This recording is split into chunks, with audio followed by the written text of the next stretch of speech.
ಅಂತಾರಾಜ್ಯ ದರೋಡೆಕೋರನ ಮೇಲೆ ಪೊಲೀಸ್ ಅಧಿಕಾರಿ ಸಿಪಿಐ ಫೈರಿಂಗ್. ಅಂತಾರಾಜ್ಯ ದರೋಡೆಕೋರನ ಮೇಲೆ ಬಳ್ಳಾರಿ ಜಿಲ್ಲೆಯ ಸಿರುಗುಪ್ಪ ಪೊಲೀಸರು ಗುಂಡಿನ ದಾಳಿ ನಡೆಸಿದ್ದಾರೆ. ಬರೋಬ್ಬರಿ 13 ಎಟಿಎಂ ಕಳ್ಳತನ ಪ್ರಕರಣದಲ್ಲಿ ಹಾಗೂ 2 ಕೊಲೆ ಪ್ರಕರಣಗಳಲ್ಲಿ ಬೇಕಾಗಿದ್ದ ಕುಖ್ಯಾತ ಡಕಾಯಿತಿ ಅಮರೇಶ್ ಮೇಲೆ ಪೊಲೀಸರು ಫೈರಿಂಗ್ ಮಾಡಿದ್ದಾರೆ. ಗುಂಡೇಟು ತಗುಲಿ ಗಾಯಗೊಂಡಿರುವ ಆರೋಪಿ ಆಸ್ಪತ್ರೆಯಲ್ಲಿ ಚಿಕಿತ್ಸೆ ಪಡೆಯುತ್ತಿದ್ದಾನೆ.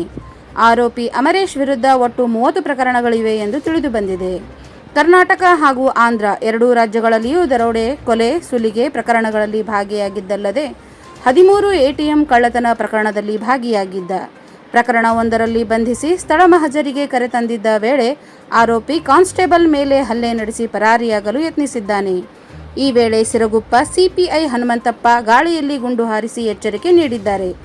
ಆದರೂ ನಿರ್ಲಕ್ಷ್ಯ ಮಾಡಿ ಪೊಲೀಸರ ಮೇಲೆ ಹಲ್ಲೆ ನಡೆಸಿ ತಪ್ಪಿಸಿಕೊಳ್ಳಲು ಯತ್ನಿಸಿದ್ದ. ಈ ಹಿನ್ನೆಲೆಯಲ್ಲಿ ಪೊಲೀಸರು ಆರೋಪಿ ಕಾಲಿಗೆ ಗುಂಡೇಟು ಹಾಕಿ ಬಂಧಿಸಿದ್ದಾರೆ. ಘಟನೆಯಲ್ಲಿ ಪೊಲೀಸ್ ಪೇದೆ ವಿರೂಪಾಕ್ಷ ಗೌಡ ಹಾಗೂ ಮಾರುತಿ ಎಂಬುವವರಿಗೂ ಗಾಯಗಳಾಗಿವೆ. ಆಸ್ಪತ್ರೆಗೆ ದಾಖಲಿಸಲಾಗಿದೆ. ಈ ಘಟನೆ ಕುರಿತು ಆಸ್ಪತ್ರೆಗೆ ಭೇಟಿ ನೀಡಿದ ಎಸ್ಪಿ ಶುಭಾರಾಣಿ ಆರೋಪಿಯ ಆರೋಗ್ಯ ವಿಚಾರಿಸಿ ಮುಂದಿನ ಕ್ರಮಕ್ಕೆ ಆದೇಶ ನೀಡಿದ್ದಾರೆ. /25 ಕ್ರೈಮ್ ನಂಬರಲ್ಲಿ ಪ್ರಕರಣ ದಾಖಲಾಗಿ ಅದನ್ನು ತನಿಖೆ ಕೈಗೊಂಡಾಗ ಅದರಲ್ಲಿ 7 ಜನ ಭಾಗಿಯಾಗಿದ್ದಾರೆ ಅಂತ ತಿಳಿದು ಬರುತ್ತೆ. ಇದರಲ್ಲಿ A1 ಅಕ್ಯೂಸ್ಡು ಅಮರೇಶ್ ಮೋಡಿಕರ್ ಅಂತ ತಿಳಿದು ಬರುತ್ತೆ. ಅವರು ದಿನಾಂಕ 4/4/2025 ಅವ್ರನ್ನ ಸೆಕ್ಯೂರ್ ಮಾಡಿ ತರಬೇಕಾದ್ರೆ ಪೊಲೀಸ್ ಅವ್ರಿಗೆ ಅಟ್ಯಾಕ್ ಮಾಡಿ ಅವ್ರನ್ನ ತಳ್ಳಿ ಓಡಿ ಹೋಗಿರ್ತಾರೆ. ಇದರ ಸಂಬಂಧವಾಗಿ 94/25 ಕ್ರೈಮ್ ನಂಬರಲ್ಲಿ ಪ್ರಕರಣ ದಾಖಲಾಗಿರುತ್ತೆ.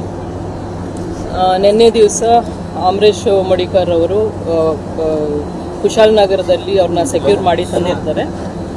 ಅಂದಾಗ ಅವರು ಇವತ್ತು ಮಾಜರ್ಗೆ ಕರ್ಕೊಂಡು ಹೋದಾಗ ಪೊಲೀಸ್ ಅವ್ರನ್ನ ಅಟ್ಯಾಕ್ ಮಾಡಿ ಅದರಲ್ಲಿ ವಿರೂಪಾಕ್ಷ ಗೌಡ ಕಾನ್ಸ್ಟೇಬಲ್ ಮತ್ತು ಮಾರುತಿ ಅನ್ನೋರು ಇಬ್ಬರು ಕಾನ್ಸ್ಟೇಬಲ್ಸ್ಗೆ ಅಟ್ಯಾಕ್ ಮಾಡಿ ಅವರು ಎಸ್ಕೇಪ್ ಆಗಲಿಕ್ಕೆ ಮತ್ತೆ ಪ್ರಯತ್ನ ಪಟ್ಟಾಗ ಸಿಪಿಐ ಸಿರುಗುಪ್ಪರವರು 2 ಸತಿ ಏರ್ ಫೈರ್ ಮಾಡಿ ಅವರಿಗೆ ಎಚ್ಚರಿಕೆಯನ್ನು ನೀಡ್ತಾರೆ. ಆದರೂ ಸಹ ಅವರು ಅಟ್ಯಾಕ್ ಮಾಡಿರೋದ್ರಿಂದ ಒಂದು ಆತ್ಮರಕ್ಷಣೆಗಾಗಿ ಬಲಗಾಲಿಗೆ ಒಂದು ಗುಂಡನ್ನು ಹಾಕಿರ್ತಾರೆ.